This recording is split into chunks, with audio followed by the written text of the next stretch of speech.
Well, ladies and gentlemen, it is once again that time of the week. It is update day here in Modern Warfare, and coming off of the first community update blog post that Infinity Ward dropped last week, we should be seeing a more consistent stream of both updates and communication moving forward. But as far as what today had in store for the game, we got some surprises and some more standard changes, all of which we'll be breaking down here, alongside taking a look at what we can expect to see in the coming days and weeks as well.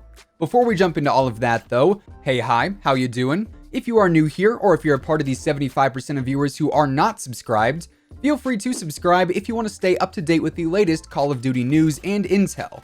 And if you enjoy the video at any point, let me know by dropping a like on it. Now let's check out everything that just changed in today's update. So first and foremost, much like what we have seen these past few weeks, today's update does not require any outside download other than the main menu playlist update, which takes just a few moments when you jump on for the next time. Anyways, we do have a few of these standard updates we're used to seeing today, including our playlist update, which features a handful of changes, and per that update blog post that we mentioned earlier, we should be seeing these playlist changes every single week moving forward. That said, today's update includes the implementation of Gunfight 3v3, which is another alternative take on regular gunfights. So now we've got 1v1 gunfight, 2v2 gunfight, and also 3v3 gunfight, aka this is essentially face-off from MW3, but just with random classes. I for one am honestly a really big fan of it. Gunfight is without a doubt my favorite game mode in this game, and oftentimes I do find myself playing in a party of 3, so this works out pretty well for me. But that's not all for this week's playlist update. We've also got the reintroduction of Cranked, so if you are wanting to play a mode of just constant chaos and movement, Cranked is definitely the place to be. It is kinda hard to camp or even sit still when that timer is counting down, and honestly it's another one of my favorites so far this year.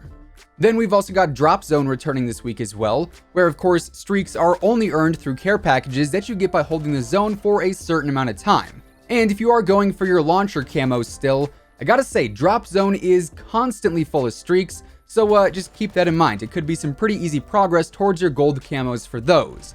And it just so happens that these two modes are actually combined in one playlist called Same Day Delivery. Then of course we do have our standard playlists as well to accompany the new, or I guess newish ones this week, and those include Realism Mosh Pit, Ground War, Regular Gunfight, and Shoot House 24/7. So it seems like, at least for now, every week we're going back and forth between Shipment and Shoot House 24/7, so for camo challenges and just more chaotic gameplay, keep that schedule in mind. On top of that, Gun Game has also been added into the Quick Play filter too. Also announced today is that this weekend, starting on January 17th, and lasting all the way until January 21st, we are going to have some double XP and also some double weapon XP on all platforms. So if you are still grinding out rank 155 for this season, or if you're just looking to level up some more weapons and unlock those camo challenges, definitely take advantage of that here at the end of the week. Now jumping over to the store, we do have some new content here as well per usual with the playlist updates. But before we take a look at the brand new content, I do want to take a quick moment to point out that the Outback bundle has actually been extended and is going to remain in the store this week as well as the rest of the month as well, with all proceeds from this bundle going directly towards helping those affected by the bushfires over in Australia. So any purchase of the bundle from the time it first went live all the way until the end of the month will help with the relief efforts, so if you want to check that out, by all means feel free to do so. This bundle includes the Bush Ranger Operator skin, the Big Game Sniper Rifle blueprint, the Koala Charm, the Try Harder sticker, the Gun Art calling card, the Hungry Operator quip, the Stick and Knife finishing move, and also one tier skip for the Battle Pass. Then we've also got the Bone Dry bundle, which is available for 1600 COD points, and this features the Skull Shot Assault Rifle blueprint, the Quick Snap SMG blueprint, a charm, and also a sticker. So if you want to check that out, that is also now available too. We've also got the Tactical Human bundle, which I believe is new, and this is also up for 1600 COD points, and it features the Tactical Human Operator skin, the Radioactive Assault Rifle blueprint, a charm, a sticker, a calling card, an operator quip, and also a gesture. Now, outside of the store and playlist updates for today, today's patch really didn't include much else as of right now. But despite this update not featuring a ton of new content, we do have some other updates and things to look out for in the coming days and weeks, including some pretty interesting changes and new unlockables that'll be coming soon. So here, earlier this week, we got the confirmation that the kill feed updates that were mentioned quite some time ago actually, to fix the constant splits of blank has left the game, blank has disconnected due to this error, so on and so forth are still coming. However, they're also adding in something new with this new kill feed update, that being a 6th row of action. So this means you can technically get a 6-man on-screen feed once this update goes live, which obviously is not the most impactful update in the whole world. Most players probably won't even think twice about this change being made. However, for snipers and people who like to go for clips and feeds, this is a cool little update that specifically affects those players the most. Then, this past week, Joel Emsley also confirmed that coming soon is some brand new calling cards to unlock that will essentially mimic the Mastery calling cards that we had back in MW2. And honestly, those were visually some of the coolest calling cards that we had available in my own opinion.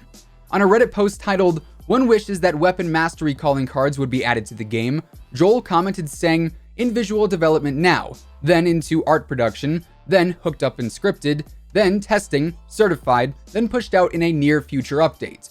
No ETA, but we are working on them now."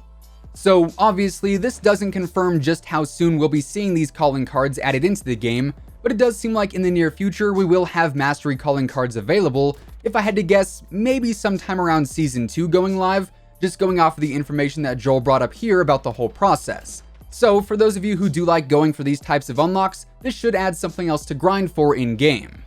Then, I think moving forward each week, just to keep everyone up to speed with what all's going on over at the studio, we'll have a little portion of each update video dedicated to what IW has confirmed will be fixed in future updates.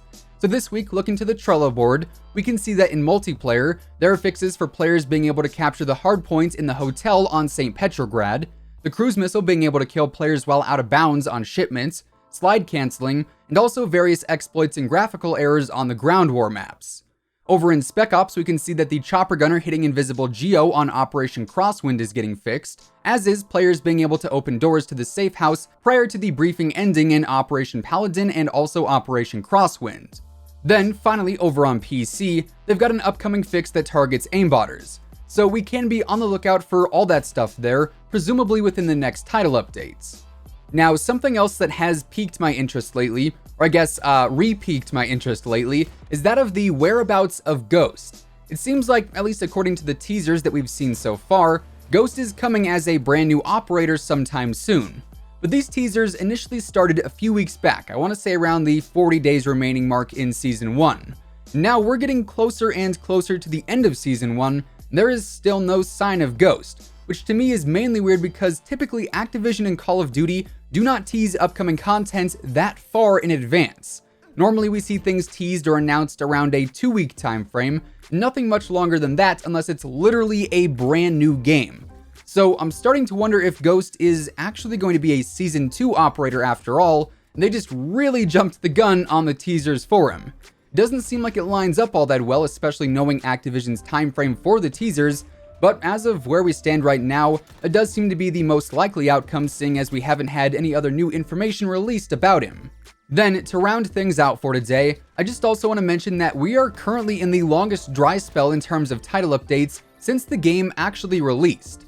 Prior to this month, pretty much every 2 weeks we had a new title update go live, featuring new content on some sort of a larger scale, be it maps, major game modes, or other things like that.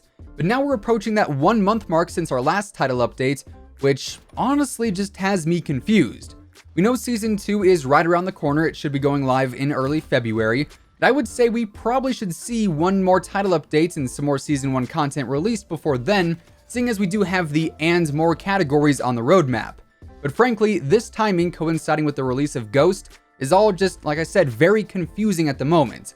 So if you're one who's wondering where the larger updates are, you are definitely not alone, and hopefully we'll see some more information about this situation brought up in the next community update blog from Infinity Ward. But for now, with all of that being said, that is effectively everything that ended up changing in today's new update, alongside what's to come in the next few days and weeks. By all means, drop me a comment down below with your thoughts on the current dry spell in terms of title updates. If you guys enjoyed the video, let me know by dropping a like on it, as it would be much appreciated. And of course, if you're new here and you want to stay up to date with everything going on in the world of Call of Duty, including all the latest news and intel, updates and leaks, and pretty much everything else in between, feel free to subscribe with your notifications turned on. That way you'll always know when I post a new video.